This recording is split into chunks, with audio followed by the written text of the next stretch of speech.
his collection or any of the photographs that were there.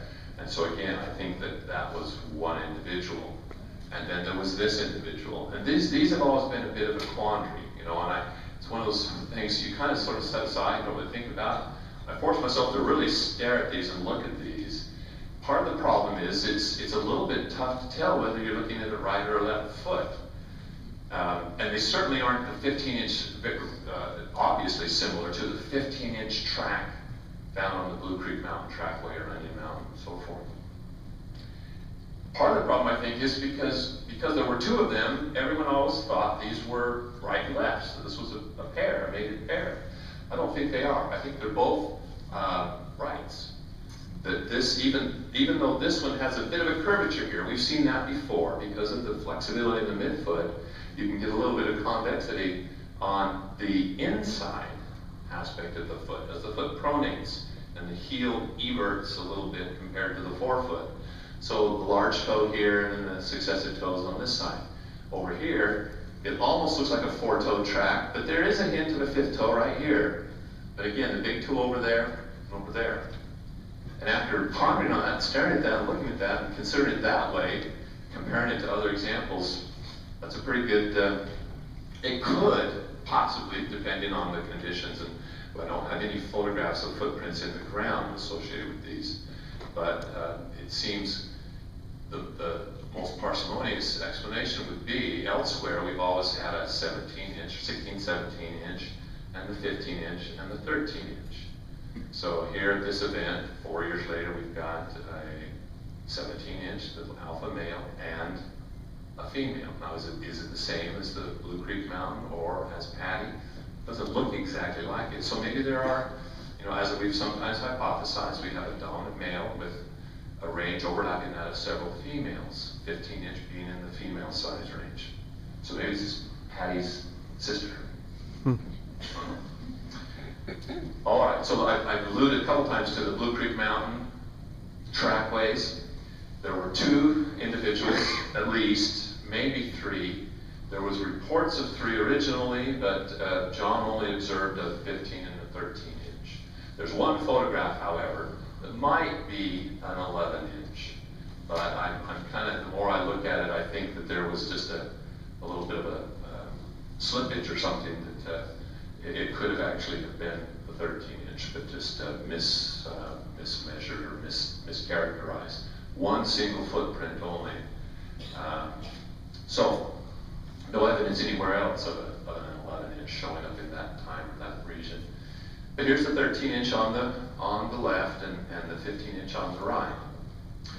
Now this has got to be one of the most documented incidents due to the thorough examination by not only John and Renee, but Don Abbott, an anthropologist, archaeolist from the University of British Columbia, and several other agency people. He was able to get, to persuade a couple of academics to come out from Humboldt State and look as well. But also, one of the most controversial sets of footprints of late.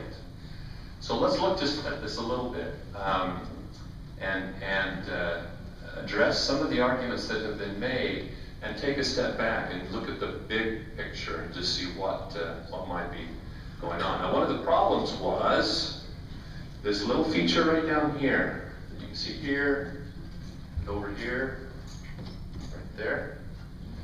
We've got a close-up. This was pointed to by a number of people as the smoking gun. That in fact this was a hoaxed track, and this little ridge here was equated with a score line that appears in one of Wallace's carved footprints. Okay, well, let's look at the data, at what we have. Here are a series of footprints of the right foot, of the 15-inch foot along Bluff Creek, and a couple of other spots. There's the, oh shucks, and I just went blank, the Hooker photographs that the provenience is not 100%, but I think Chris was of the opinion that they were associated with the Onion Mountain Road, so they may have been separated by a little bit of time from the Blue Creek Mountain trackway that was examined. But if you look here, you know, no indication whatsoever of a line. One here, slight one here. This picture from the cover of John's book, there's a little row of little pebbles, not pebbles, but little globules of dust or dirt that have kind of lined up somewhat, some big ones here, somewhat in the same spot, but not exactly. This appears to be closer to the wall, to the border of the track than this one. Nothing there.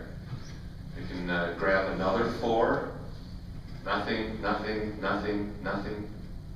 So it's a very inconsistent imprint or a signature or marking. I would argue that one possibility that has to be considered, these 2 photographs are pretty widely known. This one's been published in a number of places since that event occurred. If someone were to attempt to create something that resembles these footprints, that's a kind of a glaring feature that they might focus in on. You know, a case in point for comparison, Bob Hieronymus, who claimed to be the Patterson-Gimlin film, obviously, in my opinion, studied that film to try to imitate the walk. And you'll remember that one of the things that he did when he walked with that kind of funny patty walk is he turned his hand back so the palm was facing posterior. Why did he do that? Because one of the published photos of 352 from Rennie's copy of the film, or from the Chrome, I think it was, that was made from that Rennie had the licensure to, has a blemish on the frame that coincides with the hand.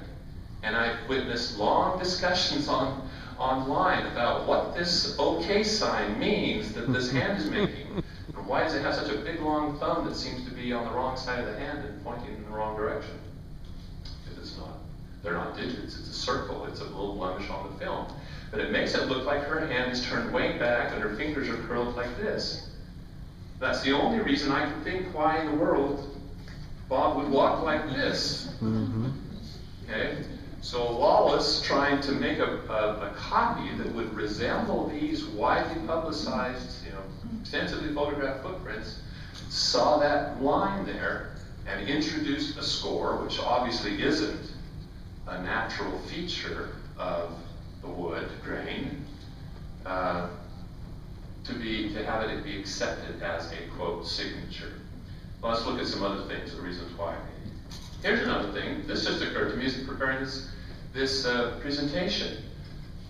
The revelation of these carved wooden feet revealed that, at least in the case of this pair of tracks, he didn't do what you would normally think to do in attaching a strap, which would be to curl it on top and screw it in so that it would leave no possible scuffing of your track. Instead, the straps are screwed in on the side, so from the front you can see the leather extending forward on both sides.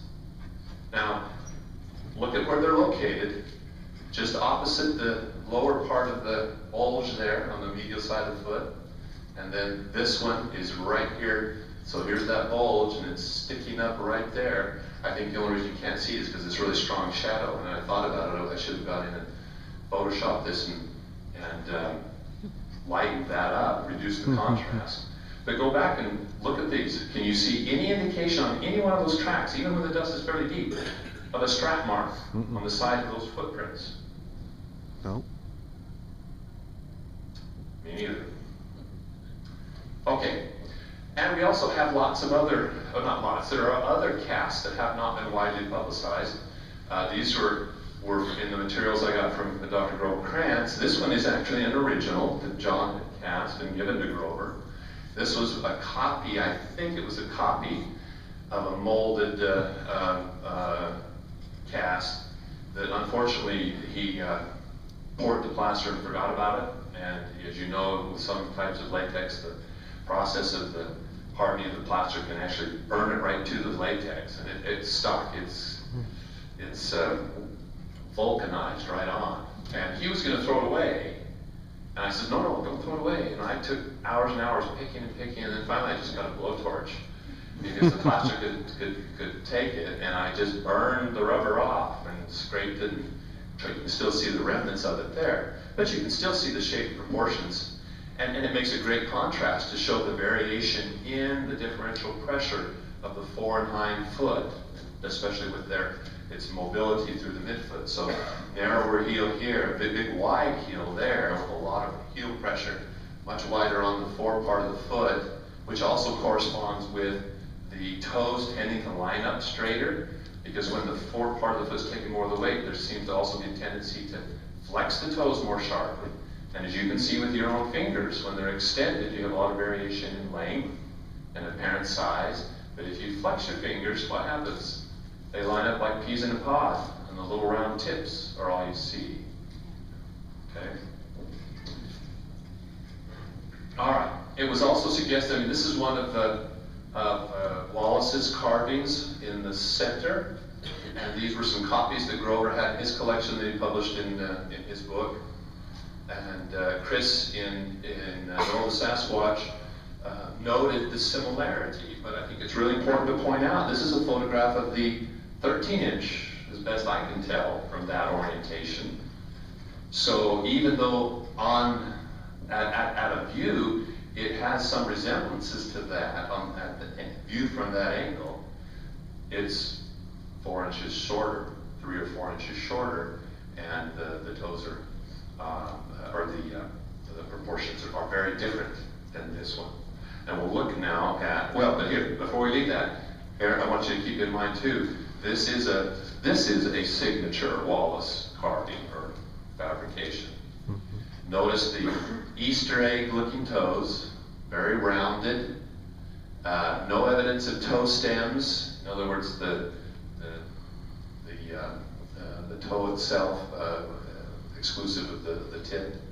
The exaggerated split heel, but usually at a very sharp angle upward towards the end of the foot.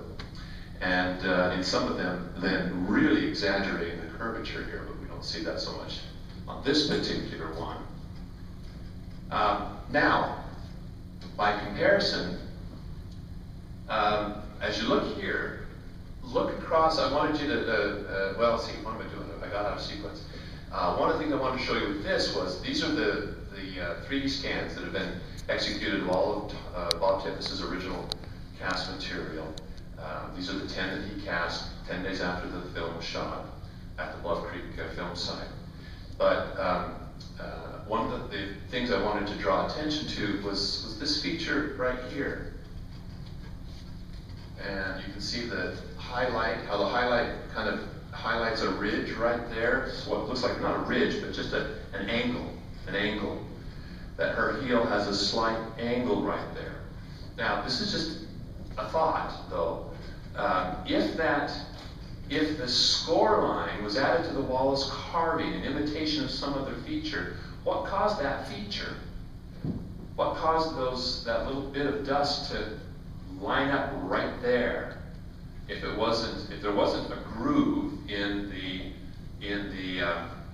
the foot, well, if there is a slight anatomical artifact of Patty's foot, well, and I'm going to make the argument that the Blue Creek Mountain tracks were left by Patty, and John and I don't agree 100% on that. I'm not sure if he's given any ground on that yet or not, but right here, that is where that line would have been.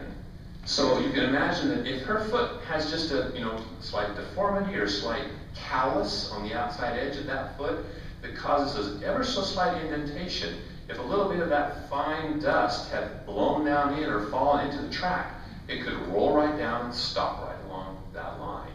Just like, I mean, obviously, let's go back real quick.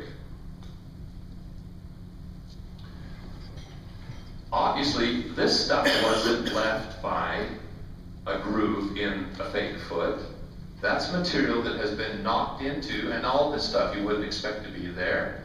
It would be squashed absolutely flat. So all this stuff has fallen or rolled into the track, been blown in or as a car passed.